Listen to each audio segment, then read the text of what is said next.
আপনাদের সবাইকে স্বাগত। আজকে আমি আপনাদের সঙ্গে একটি রেসিপি শেয়ার করব। স্বাদে ও গন্ধে অতুলনীয় একটি রেসিপি, সম্পূর্ণ নিরামিষভাবে সয়াবিন ফুলকপির ডালনা। তো এই রেসিপিটি বানাতে এখানে আমার উপকরণ লাগছে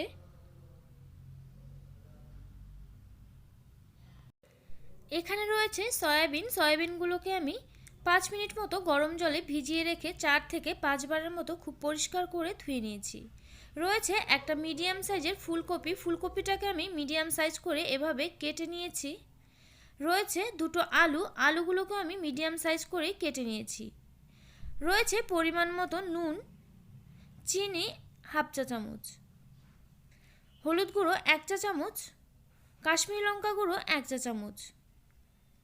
এখানে রয়েছে জিরে গুঁড়ো 1 চা চামচ, ধনে গুঁড়ো হাফ চা চামচ।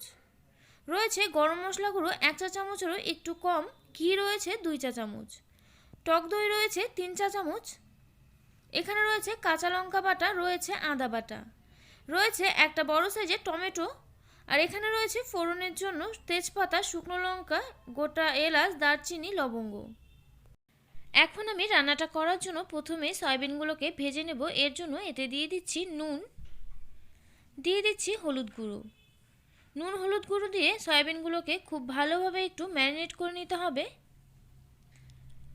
এখানে দেখুন সয়াবিনগুলো আমি খুব ভালোভাবে ম্যারিনেট করে নিয়েছি।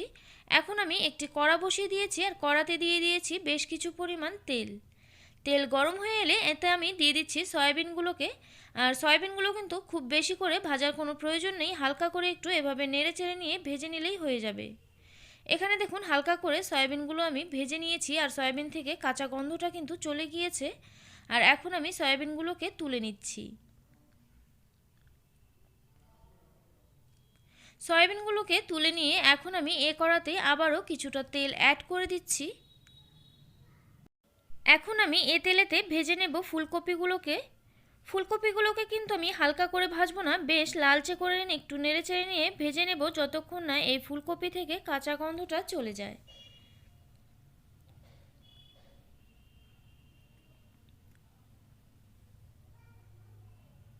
এখানে দেখুন ফুলকপিগুলোকে আমি বেশ লালচে করে একটু ভেজে নিয়েছি আর ফুলকপি থেকে কিন্তু কাঁচা গন্ধটা চলে গিয়েছে। আর এখন আমি একে একে ফুলকপিগুলোকে তুলে নিচ্ছি।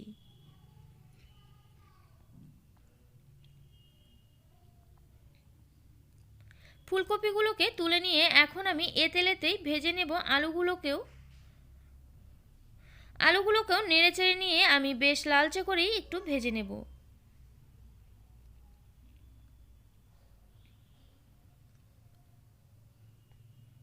এখানে দেখুন আলুগুলোও ভাজা হয়ে গিয়েছে আর বেশ লালচে করে একটু ভেজে নিয়েছি। আর এখন আমি তুলে নিচ্ছি।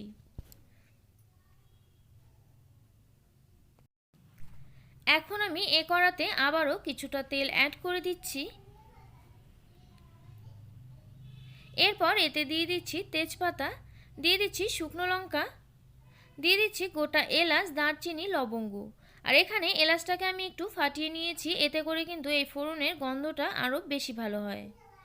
এখন এই ফোড়নটাকে আমি নেড়ে চেড়ে নিয়েছি আর ফোড়ন থেকে যখন খুব সুন্দর গন্ধ বেরোতে শুরু করবে এ সময় আমি এতে দিয়ে দিচ্ছি কাঁচা লঙ্কা বাটা, দিয়ে দিচ্ছি আদা বাটা। এরপর এতে দিয়ে দিচ্ছি কেটে রাখা টমেটোর টুকরোগুলোকে, দিয়ে দিচ্ছি নুন, দিয়ে দিচ্ছি হলুদ গুঁড়ো, দিয়ে দিচ্ছি লঙ্কা গুঁড়ো। এরপর এতে দিয়ে দিচ্ছি জিরে গুঁড়ো, ধনে গুঁড়ো। এখন আমি উনুনের আঁচটা একেবারে লো ফ্লেমেতে রেখে মশলাটাকে এভাবে নেড়ে চেড়ে নিয়ে কষিয়ে নিব 2 থেকে 3 মিনিট মতো। এখানে দেখুন 2 থেকে 3 মিনিট মতো হয়ে গিয়েছে আর মশলা থেকে তেল ছাড়তে শুরু করলে এ সময় আমি এতে দিয়ে দিচ্ছি ফেটিয়ে রাখা টক দই, দিয়ে দিচ্ছি সামান্য পরিমাণ চিনি। আর চিনি দেওয়াতে কিন্তু এই রান্নার টেস্টটা আরও বেশি ভালো আসে।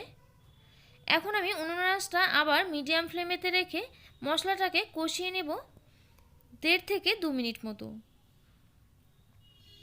এখানে দেখুন 1.5 থেকে 2 মিনিট মতো হয়ে গিয়েছে আর মশলাটা কিন্তু খুব ভালোভাবে কষানো হয়ে গিয়েছে।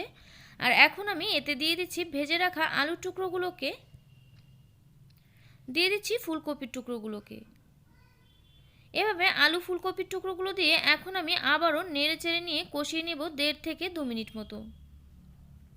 আর এগুলো কিন্তু খুব বেশি কষানোর প্রয়োজন নেই, যেহেতু মশলাটাকে খুব ভালোভাবে আমি কষিয়ে নিয়েছিলাম আর আলু ফুলকপিগুলো ভাজা ছিল।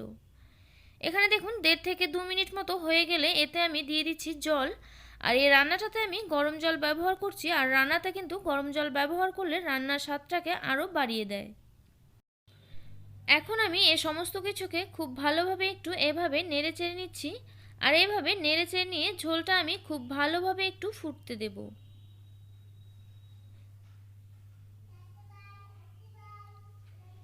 এখানে দেখুন ঝোলটা খুব ভালোভাবে ফুটে উঠেছে, আর ঝোলটা কিন্তু খুব ভালোভাবে ফুটে উঠলে এ সময় এতে আমি দিয়ে দিচ্ছি ভেজে রাখা সয়াবিনগুলো দিয়ে এখন আমি আবারও একটু খুব ভালোভাবে নেড়ে চেড়ে নিয়ে মিশিয়ে নিচ্ছি। আর এভাবে নেড়ে চেড়ে নিয়ে এখন আমি এভাবে ঢেকে রাখছি 7 থেকে 8 মিনিট মতো। এখানে দেখুন 7 থেকে 8 মিনিট মতো হয়ে গিয়েছে, আর এখন আমি ঢাকনাটাকে তুলে নিচ্ছি। আর এখানে দেখুন ঝোলটা কিন্তু অনেকটাই কমে এসছে, আর রান্নাটাও কিন্তু প্রায় হয়ে গিয়েছে। আর এখানে কিন্তু আলু ফুলকপিগুলো খুব ভালোভাবে সেদ্ধ হয়ে গিয়েছে। তো এভাবে একটু নেড়ে চেড়ে নিয়ে এতে এখন শেষে দিয়ে দিতে হবে গরম মশলা গুঁড়ো।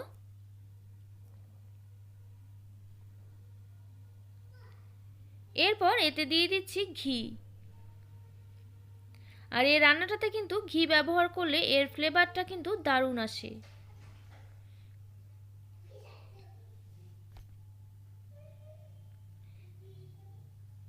এভাবে ঘি ছড়িয়ে দিয়ে এখন আমি আবারও নেড়েচেড়ে নিয়ে খুব ভালোভাবে একটু মিশিয়ে নিচ্ছি।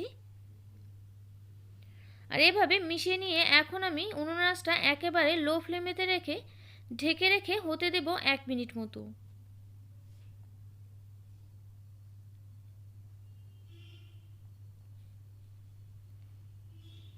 এখানে দেখুন 1 মিনিট মতো হয়ে গিয়েছে, আর এখন আমি গ্যাসটাকে বন্ধ করে দিচ্ছি, আর বন্ধ করে দিয়ে ঢাকনাটাকে তুলে নিচ্ছি।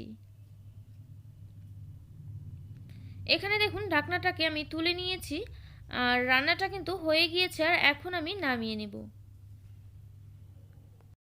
তো দেখুন এখানে আমি নামিয়ে নিয়েছি, আর একেবারে কিন্তু রেডি হয়ে গিয়েছে স্বাদ ও গন্ধে অতুলনীয় একটি সম্পূর্ণ নিরামিষ রেসিপি সয়াবিন ফুলকপির ডালনা। আর এই রেসিপিটি কিন্তু ভাত, রুটি বা লুচি যে কোনো কিছুর সঙ্গেই পরিবেশন করতে পারেন।